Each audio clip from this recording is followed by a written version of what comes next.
नमस्कार, PSK news में आपका स्वागत है। मैं विनोद यादव। आइए देखते हैं आज की ताज़ा खबर। मोहब्बत की दुकान, यहाँ पे लिखा है मोहब्बत की दुकान में देखते हैं नफरत की क्या आँच है या बू आ रही है।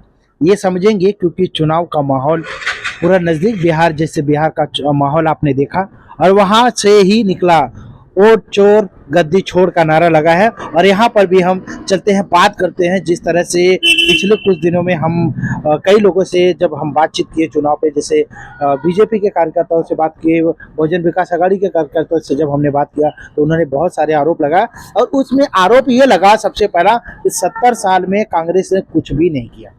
तो यहाँ पर हमारे साथ में सोहेल खान जी हैं, मैं उनसे बात करूंगा इस मोहब्बत की दुकान में नफरत की आग है या वाकई में मोहब्बत की दुकान में मोहब्बत ही बिक रहा है। आइए चलिए मिलते हैं, बातचीत करते हैं।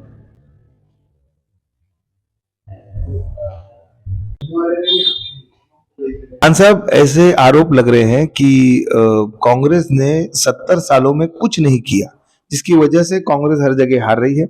और बहुजन विकास आघाड़ी ने भी 35 सालों में कुछ नहीं किया, इसलिए विरार से 3 सीटें चली गई। ऐसा आरोप लग रहा है, इस पर क्या कहना चाहिए? कौन लगा रहा है ये आरोप? कौन है? लग रहा है ऐसे, मतलब बातें आ रही मतलब किसी ने तो आपसे ये सवाल ऐसा जवाब दिया होगा, ऐसा सवाल आपने किया होगा किसी से, तो कौन है वो? बीजेपी के कार्यकर्ता है जिनका ये कहना है। वोट चोर, जो वोट चोरी से सरकार बना रहे वो लोग। सर कैसा है, जिस पार्टी का ये नहीं वोट चोरी करके बना हो देश का, और सत्ता अगर ऐसे लोगों के हाथों में चली जाए जो तड़ी पार थे, तो वो लोग हमसे सवाल करेंगे कि 70 साल में कुछ नहीं किया, 35 साल में कुछ नहीं किया। आप ये बताओ कि आपने 15 साल में क्या किया है? कितने कॉलेज बनाए, कितनी यूनिवर्सिटी आपकी बनी है, कितने हॉस्पिटल्स बने हैं, ठीक है, कितना आप लोगों ने अभी तक लोगों को रोजगार दिया है? मित्रों, 2 करोड़ रोजगार मिला, 15 लाख खाते में आए किसी के अभी तक? कुछ नहीं आया सर। तो ऐसे लोग अगर हमसे 35 साल और 70 सालों का अगर जवाब लोगों से मांगते हैं तो उनको शर्म आनी चाहिए। देखिए, चोरों को जवाब नहीं दिया जाता है। और आप अगर यहाँ 35 साल की सत्ता की बात करें तो उसका भी सब निकाला गया है, वो भी पूरा वोट चोरी से बना हुआ है। हमारे पाटिल साहब लीड पर चल रहे थे, ठीक है, विजय पाटिल साहब, स्नेहा दुबे का कोई लेना देना नहीं, राजनीति से उनका कोई क्या कार्य किया। ये सब जो लोग है ना, ये सब रील बनाने वाले लोग हैं, ये इंस्टा पे रील बनाना काम क्या किया है? आप मुझे बता दिए, 35 साल में जो रोड की हालत आज है वो कभी किसी ने देखी थी क्या? किसी भी आप मंडल से जाके पूछिए कि गणपति के टाइम पर या छठ पूजा के टाइम पर जो तकलीफें लोगों को इस साल हुई है, अब से पहले कभी 35 सालों में हुई थी क्या? कभी नहीं हुई। इस साल क्यों हुई? जबकि हिंदुओं की सरकार है, और हिंदुओं की सरकार होते हुए हिंदू परेशान है। उनको सपोर्ट किसने किया? उनको नाश्ता पानी, उनको जो सुविधा रास्ते में चाहिए थी वो किसने दी? मुसलमानों ने। काम तो हिंदू का था क्योंकि हिंदुओं की सरकार है। ये सरकार जो है सिर्फ और सिर्फ लोगों को आपस में लड़ाने का काम करती है।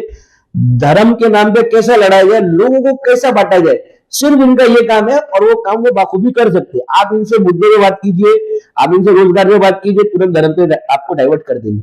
आप इनसे पूछिए साहब आपने क्या रोड क्यों नहीं बने हैं, तो आपको बोलेंगे सीधा पाकिस्तान चली जाइए। ठीक है, इनकी राजनीति सिर्फ इतनी है, इनको इसके अलावा कुछ नहीं आता है। और सब जितने भी इनके जो नेता है ना, सब आपके क्राइमर है। क्राइमर, हमारे एक दोस्त है बोलते हैं क्राइमर है, तो ये सब क्राइमर है। ठीक है, इनको पहले बोलिए अपने क्राइमर जो दोस्त जो तुम्हारे नेता है, पहले अपना, जैसे वो योगी जी ने वहां यूपी में अपने ऊपर से केस हटाए, पहले उनके केस हटवाइए, उनको जरा थोड़ा पाक साफ कीजिए, फिर उनको बोले कि हम कांग्रेस से आके सवाल करें 70 साल में हमने क्या किया है, फिर हम आपको बताएंगे क्या किया है। मेरा एक सवाल है कि जिस तरह से हम ऑफिस के अंदर में एंट्री कर रहे थे, आपके ऑफिस पे लिखा हुआ है मोहब्बत की दुकान, लेकिन उनका कहना है कि मोहब्बत की दुकान में नफरत की आग फैलाई जाती है। देखिए, मैं आपको बता दूं, मोहब्बत की दुकान ये मोहब्बत और भाईचारे की जगह है, और कांग्रेस पार्टी जो है भाईचारे पे, मोहब्बत पे विश्वास रखती है, और मोहब्बत इसका जो स्लोगन है, ये हमारे राहुल गांधी जी का नारा है कि मैं नफरत के बाजार में मोहब्बत की दुकान खोलने निकला हूं, और जो कि उन्होंने दिखाया भी खोल के। और आप हमारा इतिहास देखेंगे ना, तो हमारे यहाँ मोहब्बत के सिवा कोई बात ही नहीं होती है। चलिए, इतिहास की बात की है तो एक और सवाल है। और सवाल ये है कि कहते हैं कि जिस तरह से कांग्रेस ने पर्दे के अंदर में जो काम किया वो बीजेपी जो है खुलेआम कर रही है, इस पर क्या कहेंगे? देखिए सर, कैसा है, अब जो चोर होता है वो सामने वाले को चोर साबित करने के लिए कोई भी जो है रास्ता अपना लेता है, और वो कुछ भी अनशब्द जो उसके मुंह में आता है वो बकता रहता है। तो पर्दे के पीछे, पर्दे के सामने सब जनता जानती है।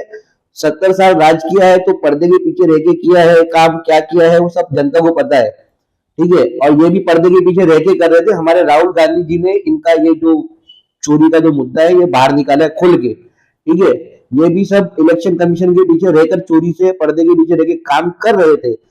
हमारे नेता राहुल गांधी जी सक्षम है, उन्होंने इनकी चोरी को पकड़ा और जनता के सामने उजागर किया, और इनको जनता को दिखा दिया कि उनका वोट जो है वो चोरी हो रहा है, और ये जो पीएम है ये वोट चोरी से बना हुआ पीएम। अब एक सवाल और करूंगा।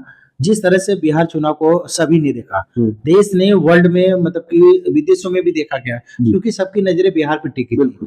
बिहार के जिस तरह से लोग चुनाव देकर अब अन्य प्रदेश में रोजगार के लिए जा रहे हैं, लेकिन जो अन्य प्रदेश है अब वो बिहार के लोगों को मतलब कि एक नफरत की निगाह से देखने लगा है।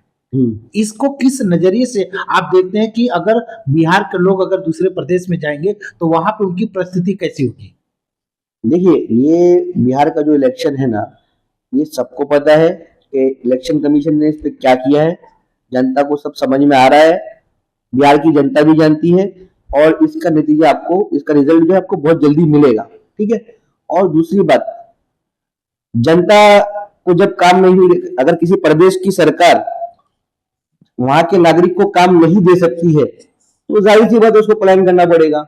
और हमारा काम यही था कि हम वहां पर रोजगार कैसे पैदा करें, वहां पर शिक्षा का जो एकदम से स्तर गिर चुका है उसको फिर से वहां से कैसा खड़ा किया जाए, ये हमारा वहां पे सरकार आने के बाद काम जो है करना था, जो राहुल गांधी जी ने वादा किया था और तेजस्वी जी ने वादा किया था, और वो हम करेंगे जरूर। हम करके दिखाएंगे, बिहार के युवा को हम खड़ा करके दिखाएंगे। उसकी जो उसको जो चाहिए, बिहार के युवा को जो चाहिए वो उसको सरकार दिला के रहेगी। भले हम विपक्ष में है, लेकिन आप देखते होंगे विपक्ष में रहने के बाद भी होता वही है जो हमारे नेता बोलते हैं। सरकार को मानना पड़ता है, झुकना पड़ता है, क्योंकि वो भी जानते हैं कि जो सामने मांग की जा रही है वो जनता के हित में है, जायज है, जो जनता का हक है। तो जनता का हक देना वो हमारे नेता का काम है, हमारी पार्टी का काम है, जो हम करके रहेंगे। उसके लिए कोई हमें रोक नहीं सकता है। वैसे विरार पर आते हैं। यहाँ के चुनाव में ये कहा जा रहा है कि कांग्रेस की बहुजन विकास आघाड़ी से जो है महाविकास आघाड़ी की युति हो रही है। वैसे विरार में भी युति हो गई है, इतना तक हमें जो है इंफॉर्मेशन आई है। देखिए, अभी तक ऐसा कुछ इंफॉर्मेशन अभी बाहर नहीं आया है, लेकिन अगर युति करती है तो बिल्कुल वो हमारे प्रदेश अध्यक्ष का आदेश जो भी होगा उसके लिए हर कांग्रेसी तैयार रहता है। मुद्दे क्या रहेंगे चुनाव में? मुद्दे तो वही है जो इन लोगों ने खराब किया है, जो अच्छा चल रहा था उसको सही करना, रोड खराब किए हैं, और ट्रेन के मुद्दे हैं।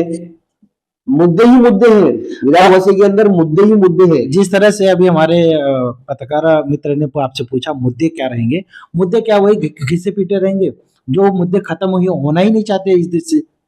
नहीं, देखिए, मुद्दे तो खत्म करने पड़ेंगे, लेकिन जिस तरीके से इन लोगों ने वादा किया था, आपको याद होगा कि 41 बिल्डिंग्स जो टूटी उनको इन्होंने आश्वासन दिया था कि अगर हमारी सरकार आएगी तो आपको पुनर्वासन दिया जाएगा, आपको फिर से घर दिया जाएगा। तो क्या उनको घर दिया गया? तो बेचारे इनकी बातों में आके आज बेघर हो गए, ठीक है।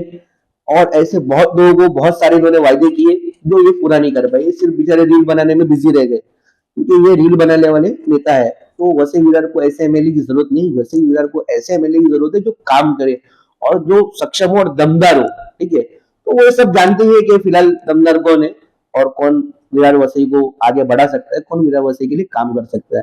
तो काम होगा, सरकार आएगी, ये बार महाविकास आघाड़ी के अच्छे सीटें आएंगी, यहाँ पे आप देखेंगे अच्छा काम करके दिखाएंगे, और जो तकलीफें लोगों को हो रही है वो तकलीफें फिर जिंदगी में कभी फिर से नहीं आए। आपको आगामी चुनाव के लिए बहुत सारी शुभकामनाएं। और आपने जो भी इसका उत्तर दिया है, जी। ये भी उत्तर हम सामने रखेंगे, देखेंगे आरोप प्रत्यारोप का ये जो दौर है ये आगे और कैसे चलता है। और एक चीज कहेंगे कि आपको वसई विरार की जो जनता है उसके लिए एक लास्ट पॉइंट में बताए कि ऐसा एक पॉइंट जो आपके लिए लगता है कि हाँ ये वसई विरार की जनता के लिए बेहतर हो। देखिए, वसई विरार की जनता जो है इस बार वोट करे, सोच समझ के करे, उसको वोट करे जिनको लगता है कि सक्षम है। और ये सब जानते हैं कि कौन सी पार्टी इस वक्त सक्षम है वसई विरार को डेवलप करने के लिए। वसई विरार में एक अच्छा हॉस्पिटल लाना है, अच्छे कॉलेजेस खोलने हैं, ठीक है, लोगों को अच्छी से अच्छी शिक्षा देना है, और रोजगार विरार वसई में कैसे डेवलप करना है। वसई में जिस तरीके से इंडस्ट्री एरिया है वहाँ पे बोईसर में, पालघर में इंडस्ट्री को कैसे डेवलप करना है, उनको कैसे बेनिफिट पहुंचाना है, लोगों को रोजगार उन्हीं चीजों से मिलेगा। तो ये काम कैसे करना है, तो आपको ये सब सरकार कौन सी करके दिखा सकती है, आपको ये समझना है। जिनको आपने वोट दिया वो लोग कैसा वोट चोरी करके सत्ता में, और क्या आपके लिए इन सालों में काम किया है, ये देखकर, ये सोच समझकर आप लोग वोट कीजिएगा। जय हिंद, जय महाराष्ट्र। बहुत बहुत धन्यवाद आपका। तो चलिए इसी सवालों को खत्म करते हुए मिलते हैं अगली खबरों के साथ। तब तक बने रहे और देखते रहे PS न्यूज। आज के खबरों का सफर यहीं तक, मिलते हैं अगली खबर के साथ, तब तक के लिए नमस्कार।